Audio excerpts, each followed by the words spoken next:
भगवान शिव को हिंदू धर्म में सर्वोच्च और स्थायी माना जाता है। शिवलिंग को भी भगवान शिव का ही प्रतीक माना जाता है, लेकिन हमारे अपने धर्म में ही लोगों को शिवलिंग का असली अर्थ नहीं पता, क्योंकि हमारे धर्म में ही अधिकतम लोगों को धर्म का ज्ञान अपने बुजुर्गों से मिलता है, जिसमें भाषा के बदलाव और समय के अंतराल के कारण कई कमियां आ जाती हैं। ऐसी ही कमी हमें शिवलिंग के अर्थ में सुनने को मिलती है। तो आज हम आपके लिए लेकर आए हैं शिवलिंग का संपूर्ण अर्थ और वो ज्ञान जो हर एक हिंदू को पता होना जरूरी है। अगर आपको ये ज्ञान नहीं है तो आपकी धर्म की जानकारी ही अधूरी है।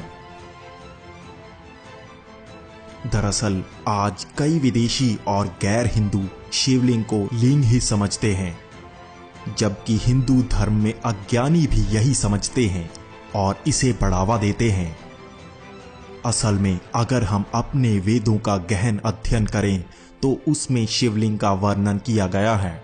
शिव को इस ब्रह्मांड का एकमात्र स्रोत बताया गया है, उन्हें निराकार और स्थायी बताया गया है, लेकिन शिवलिंग को लिंग बताया ही नहीं गया। ये त्रुटि सिर्फ उन अज्ञानियों की वजह से फैली है जिन्हें भाषा तक का ज्ञान नहीं था।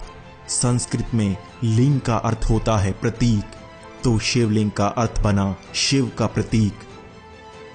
जिस तरह हम किसी देश के प्रतीक को उस देश का झंडा मानते हैं, वैसे ही भगवान शिव, जिनका कोई आकार ही नहीं है, तो उन्हें भी एक प्रतीक से पूजा जाता है। इसी तरह अगर आप पूरी दुनिया में प्राचीन शिवलिंग को देखेंगे तो आपको पता चलेगा कि हर शिवलिंग का आकार दूसरे से अलग ही होता है। यही है समय के अंतराल के कारण आए शिवलिंग के रूप में बदलाव। शिवलिंग को शिव का प्रतीक मानकर एक आकार बनाया गया जिसमें भगवान शिव की पूजा की गई। उस समय भारतवर्ष में संस्कृत का चलन था, तब लिंग का अर्थ प्रतीक माना जाता था, जैसे स्त्रीलिंग यानी स्त्री का प्रतीक और पुल्लिंग यानी पुरुष का प्रतीक। लेकिन जैसे ही विदेशी आक्रमणकारियों ने भारत पर आक्रमण किया, तब यहाँ पर भाषा में भी त्रुटियां आने लगीं। इसी से अर्थ में भी बदलाव आते चले गए। आज भी अधिकतम हिंदू सिर्फ सुना हुआ ज्ञान ही सच मानते हैं और उनके पास श्रीमद् भगवद गीता या वेदों का लिखित रूप नहीं होता। इस कारण वो इन गलतियों को भी सही मान लेते हैं। अब आपको ये तो पता लग गया कि शिवलिंग का कोई और अर्थ नहीं बल्कि शिव का प्रतीक है। अब मैं आपको बताता हूँ ये शिव का प्रतीक कैसे बना। दरअसल शिवलिंग को अंडाकार रूप में माना जाता है। अगर आप वेदों और शास्त्रों में बताए अनंत के प्रतीक को देखेंगे तो वो भी यही था, यानी कि अंडाकार। प्राचीन समय से ही अनंत का प्रतीक यही रहा, लेकिन पश्चिमी सभ्यता से ही इसे ये आकार कहा जाने लगा जिसे हम आज इन्फिनिट कहते हैं। इससे हमें पता चलता है शिव अनंत हैं और उनका प्रतीक है यह अंडाकार रूप। उसके बाद उसके ऊपर 3 रेखाएं अंकित की जाती हैं जिनका अर्थ होता है त्रिनेत्री, त्रिलोकी और त्रिकालदर्शी।